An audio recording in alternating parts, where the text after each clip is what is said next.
Ian Roberts, who is an African-American resident alien, we'll get to that in a minute, was recently fired because of an ICE detention order, and they came and arrested him. It was found out that he is here illegally. He had a prior weapons charge, and it was also discovered that he is not a doctor of education as his resume and as the school board thought. They can't figure out exactly how many degrees he actually obtained. He never had a doctorate. He lied about a prior arrest for a gun violation. He lied about his citizen status. So you basically disqualified dozens of people because they didn't have the right race or they didn't have the right ethnic background. That is the dangers of DEI.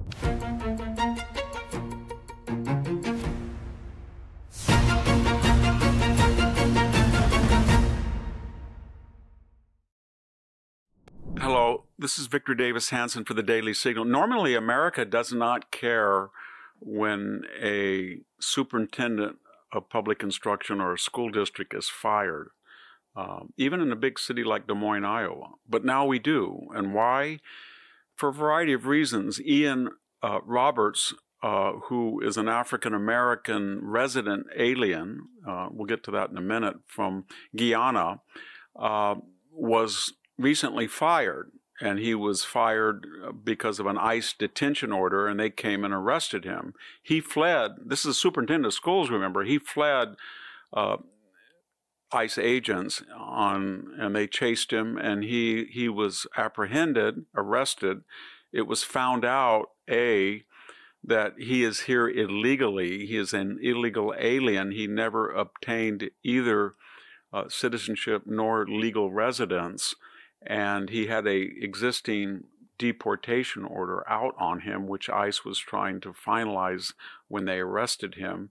He had a prior weapons charge, and it was also discovered in the investigation to deport him that he is not a doctor of education as his resume and as the school board thought when they hired him.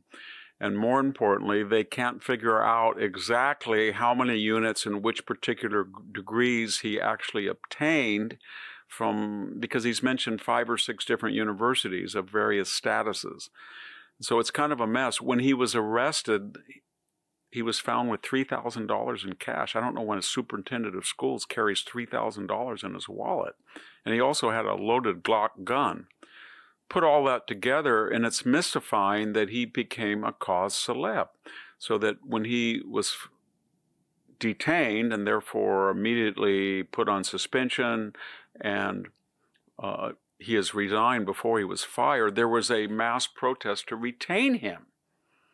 And the chairman of the school board, Jackie Norris, who's now a candidate in the Democratic upcoming primaries to replace incumbent Republican Senator Ernest,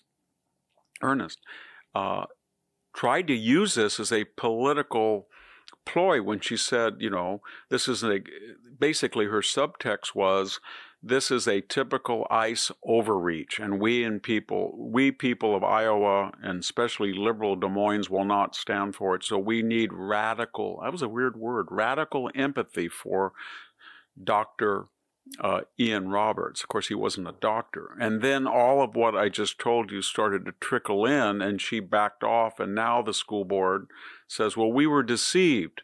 We were deceived. We didn't know. They hired a headhunting firm to find him. And apparently he'd taught at 4 or 5 other places, most of which are mum about his record there. But there was plenty of evidence, had anybody wanted to look for it, that he never had a doctorate, that he lied about his citizen status. He lied about a prior arrest for a gun violation. And he was, as I said, here illegally. So the question then is, why would a sophisticated city and a sophisticated school district hire someone who, without specifying his citizen status or his degrees? And the answer was he was a diversity, equity, and inclusion candidate.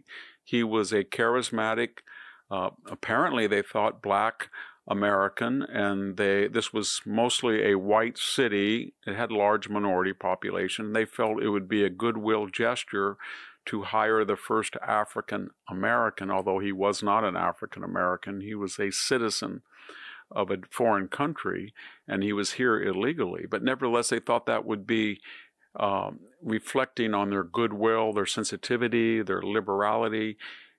But they didn't seem to be worried about whether he was qualified, because all you have to do, and I'm speaking to someone who's been in academia for 50 years and probably, I don't know, run 20 searches. When an applicant applies for a teaching job or administrative job, and I think I've been on 3 or 4 administrative searches, the suspicion is always there. When you see these resumes, you always ask yourself, I have to check the resume. I've got to call the institution and make sure they have a degree. I've got to call the recommender to make sure that he really exists.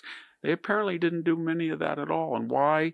We're getting back to a theme we've talked about a lot of times, and that is the dangers of DEI. And what are the dangers? They're a danger of omission and commission. Commission means that you do not use meritocratic standards for particular people of a particular gender or sexual persuasion or racial background or religious background. You exempt them in a way that you would not for other people. And therefore, when you exempt them, and they know that you're exempting them, they take advantage of that, as Mr. Roberts did. I can't say Dr. Roberts, he's not a doctor.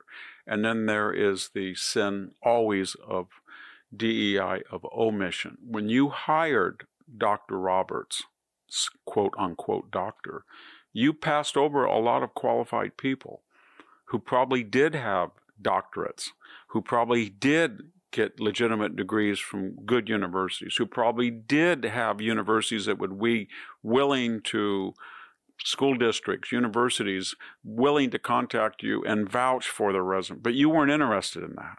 So you basically disqualified dozens of people because they didn't have the right race or they didn't have the right ethnic background, and they didn't therefore fit your definition of what the school board president, Miss Norris, who was a former staffer to Michelle Obama, called radical empathy. She doesn't have radical empathy now once she learned the story and got embarrassed and sees that it's going to damage her senatorial prospects. But until the full story came out, this was a Luigi Mangione and Obrego Garcia, not in the same magnitude, but it was the same sort of profile. We suspend all normal meritocratic evaluations because of someone's ideology or someone's superficial appearance or ethnic or racial background. It's a very dangerous thing to suspend meritocracy for those reasons. Thank you very much. This is Victor Davis Hanson for the Daily Signal. Thank you for tuning in to the Daily Signal. Please like, share, and subscribe to be notified for more content like this. You can also check out my own website at victorhanson.com and subscribe for exclusive features in addition.